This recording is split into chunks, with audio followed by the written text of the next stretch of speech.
In this pandemic, saving enough for retirement is still a big financial worry for many Americans. How much do you think you have to save? The answer depends on your age, of course, and how you're saving now. Personal finance reporter, our senior personal finance correspondent, Sharon Epperson, joins us now with the latest findings from a survey released just moments ago. Hi, Sharon. Hi, Scott. Well, you need $2 million to retire today. That is what the latest findings of a Charles Schwab survey show. In fact, they looked at the average amount that 401k savers think that they need to have in order to have a nest egg that they can retire with, and that's $1.9 million on average. Now, millennials and Gen X were a little bit more ambitious. They thought that they need the target to be closer to $2 million, while boomers said they'd be good with $1.6 million.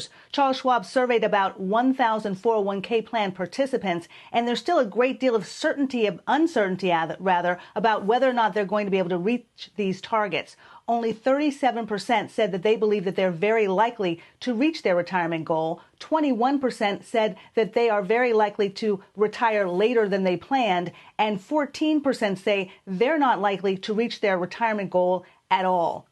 But here's another idea. Maybe there is too much focus on retirement goals in financial planning. Tim Maurer, who is the Director of Advisor Development at Buckingham Wealth Partners and a member of the CNBC Financial Advisors Council, says that, yes, financial independence is important, but putting all efforts in financial planning on deferred gratification may really add very little value to what a lot of people are needing and going through today. Scott. Yeah. And Sharon, I'm wondering what specific moves are people making in their 401ks, if any, in this crisis? You can see people making a bunch of moves, perhaps, in the depths of March that maybe are not the right places to be now. Exactly. What's interesting is as you look over the course of the pandemic, the Charles Schwab survey found that 59%, most people, have not taken any action in their 401k. That may be a good thing if they're in a target date fund or they're in some type of program that is really geared toward what their retirement date is and their retirement goals. But you also have to consider the fact that a quarter of those people who are working with a financial professional, they did actually make more of those people made changes. About 2/3 of the people who were working with a financial advisor or a financial professional actually made some changes, like increasing their contribution rate or rebalancing their account. And that might be a good thing to do if they were not properly allocated.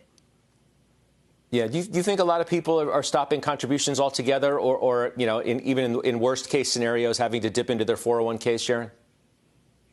Well, there's a lot more flexibility to do that right now, but the Schwab survey found that only 5% of 401k participants had actually stopped their contributions. There have been other reports out by other companies as well talking about how little people actually dipped into their 401k, took a distribution, even though with the CARES Act, there is an expanded ability to do that. Fidelity put out a report saying that from April to June, they had about 700,000 401k and 403b participants take money out as part of the CARES distribution, but that's only about 3% of their overall participants.